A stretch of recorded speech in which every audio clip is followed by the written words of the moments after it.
Sir market ಬಿದೋಗಿದೆ ಅಂತ ತಲೆ ಮೇಲೆ ಕೈ ಇಟ್ಕೊಳ್ಳೋ ಬದಲು ಈ ಥರ ಒಂದು ಟೆಕ್ನಿಕ್ ಮಾಡಿ, ಇದನ್ನೇನಂತ ಕರೀತಾರೆ, ಬಿಗ್ ಬಾಯ್ ಕವರ್ಡ್ ಕಾಲ್ ಅಂತ ಕರೀತಾರೆ. ಇನ್ನೊಂದು 2 monthsಲ್ಲಿ ಅವ್ರಿಗೆ ಇನ್ನೊಂದು 10 ಲಕ್ಷ ಬರೋದಿದೆ. ಬಟ್ ಇವಾಗ ಮಾರ್ಕೆಟ್ ಡೌನ್ ಇದೆ, ಆಮೇಲೆ ಬಂದರೆ ಏನು ಪ್ರಯೋಜನ ಇದೆ? ಇವಾಗ ದುಡ್ಡು ಬೇಕಲ್ಲ ನಿಮಗೆ.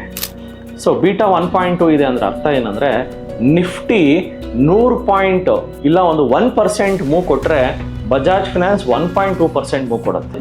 ITC ಬೀಟಾ 0.8 ಅಂತ ಅನ್ಕೊಳ್ಳೋಣ. ನಿಫ್ಟಿ 10% ಮೂವ್ ಆದರೂ ITC ಬರೀ 8% ಮೂವ್ ಆಗುತ್ತೆ. ಇದು ಲೋ ಬೀಟಾ ಸ್ಟಾಕ್ಸ್. ಹಿಂಗಿದ್ರು ಮಾರ್ಕೆಟ್ ಬೇರಿಶ್ ಇದೆ, ಮಾರ್ಕೆಟ್ ಮೇಲಕ್ಕೆ ಹೋಗಲ್ಲ. ಮಾರ್ಕೆಟ್ ಮೇಲಕ್ಕೆ ಹೋದರೆ ಪೋರ್ಟ್ಫೋಲಿಯೋ ಮೇಲಕ್ಕೆ ಬರುತ್ತೆ, ಮೇಲಕ್ಕೆ ಹೋಗಲಿಲ್ಲ ಅಂದರೆ ಕಾಲ್ಸೆಲ್ಲೋ ದುಡ್ಡು ಬರುತ್ತೆ, ಅದನ್ನು ತಗೊಳ್ಳಿ.